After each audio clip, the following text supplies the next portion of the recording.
আসসালামু আলাইকুম এভরিওয়ান, আমি Abu Bakr. Welcome back to my another football video. আজকের ভিডিওতে আমরা ফুটবল 2025-এর প্রথম নমিনি কন্ট্যাক্ট কার্ড রিভিউ করতে চলছি। এই ভিডিওটা আমার অনেক আগেই আনা উচিত ছিল, বাট কিছু সমস্যার কারণে বা আরও অন্যান্য ভিডিও আনার কারণে আমরা এই ভিডিওটা এত আগে আনতে পারি নাই। এখন সময় পাইছে, এখন আমরা এই ভিডিওটা নিয়ে আসছি।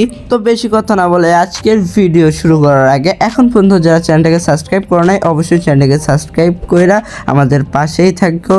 তো বেশি কথা না বলে লেটস স্টার্ট আওয়ার ভিডিওস। আজকের ভিডিওতে আমরা তিনটা কার্ড নিয়ে কথা বলবো। টাস্টি কার্ডের কার্ড, জোয়ান স্টোনসের কার্ডটা এবং ভিটিনিয়ার কার্ডটা নিয়ে আমরা কথা বলবো। প্রথমে আমরা টাস্টি কার্ডের কার্ডটা নিয়ে কথা বলি।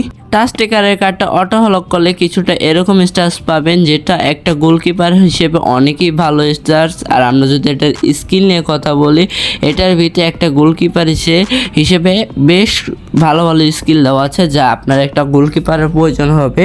আর উপরে কিছু স্কিল আছে ডাবল টাচ, যেগুলা আমি গাঞ্জা গুঞ্জা খাইয়ে মনে দিয়ে রাখছে। যাই হোক, অ্যাজ এ গোলকিপার হিসেবে এই কার্ডটা আমার কাছে অনেকটাই ভালো লাগছে। নেক্সট আমরা জোয়ান স্টের কার্ডটা নিয়ে যদি কথা বলি, জোয়ান স্টের এই কার্ডটাকে যদি আপনারা অটো হলক করেন, কিছুটা এরকম স্টার্স পাবেন, যা অ্যাজ এ ডিফেন্ডার হিসেবে অনেক বেশি ভালো স্টার্স আছে। বাট এটার ভিতরে একটা রং সাইড আছে, যেটা হলো এটার স্কিল। এটার ভিতরে একটা স্কিল বাদে কোনো রকমেই স্কিল নাই, যেটা আপনার প্রপার একটা ডিফেন্সের দরকার।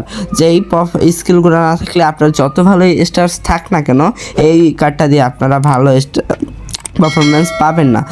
নেক্সট আমরা ভিটিনিয়ার এই কার্ডটা নিয়ে যদি কথা বলি, ভিটিনিয়ার এই কার্ডটা সব থেকে বেস্ট কার্ড এই নমিনি কন্ট্রাক্টের ভিতরে, ঠিক আছে, যেটা সব দিক দিয়ে পারফেক্ট, কোনো জায়গায় কোনো খুঁত নাই, ঠিক আছে।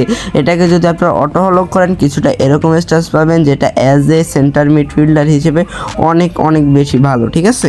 আর এটার স্কিল নিয়ে যদি আমরা কথা বলি, এটার স্কিল যথেষ্ট পরিমাণে ভালো অ্যাজ এ মিডফিল্ডার হিসেবে। আর এই কার্ডটা যদি আপনারা চান আপনাদের স্কোয়াডে মেন টিমে খেলাইতে পারেন, কোনো রকমের সমস্যা পাবেন না, এবং সব পারফরমেন্স আপনার বেস্ট পারফরমেন্স পাবেন এই কার্ডটা থেকে।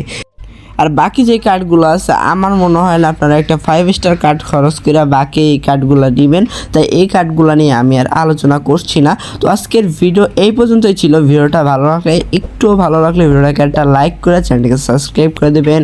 By and wait for next video.